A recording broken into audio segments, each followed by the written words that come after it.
ರಮ್ಯಾ ದೇವರ ಹೆಸರಿನಲ್ಲಿ ಪ್ರಮಾಣ ವಚನ ಸ್ವೀಕರಿಸಿದ್ರು. ಹಾಗೆ ಮೀರಾ ಕುಮಾರ್ ಅವರಿಂದ ಅಭಿನಂದನೆ ಸ್ವೀಕರಿಸಿ ಅವರ ಆಶೀರ್ವಾದವನ್ನು ಕೂಡ ಪಡ್ಕೊಂಡ್ರು. ಆದರೆ ಕನ್ನಡ ಮಾತ್ರ ತುಂಬಾ ಅದ್ಭುತವಾಗಿ ಮಾತನಾಡಿದ್ರು ಅಂತ ಹೇಳಬೇಕು.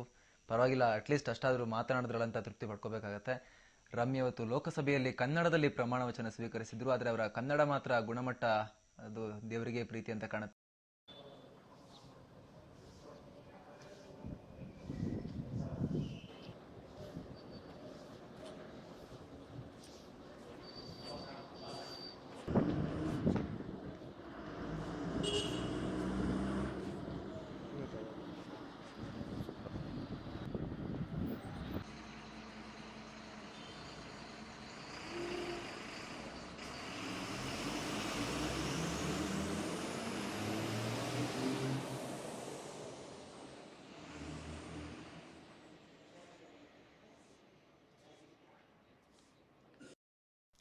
ಶ್ರೀರಾಮ್ಪುರ ಬಸ್ ಇಲ್ಲಿ ನಿಂತ್ಕತ್ತದ?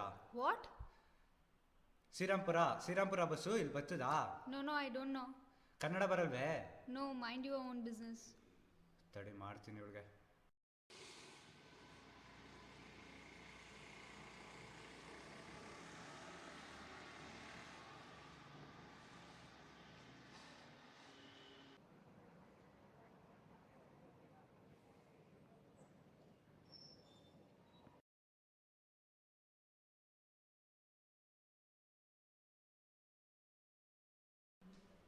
Hey, how long have you been waiting for?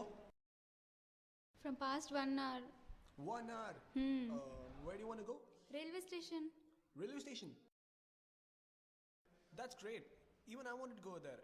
Like, why don't we share an auto? Okay, how many kilometers? Maybe somewhere around 5. Shall we? Not a problem.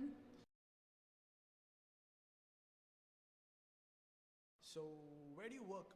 I'm an HR at Skill Tech. That's great. Amma! Amma!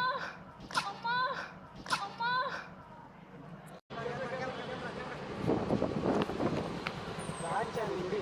Kannada ಮಾತಾಡಿ.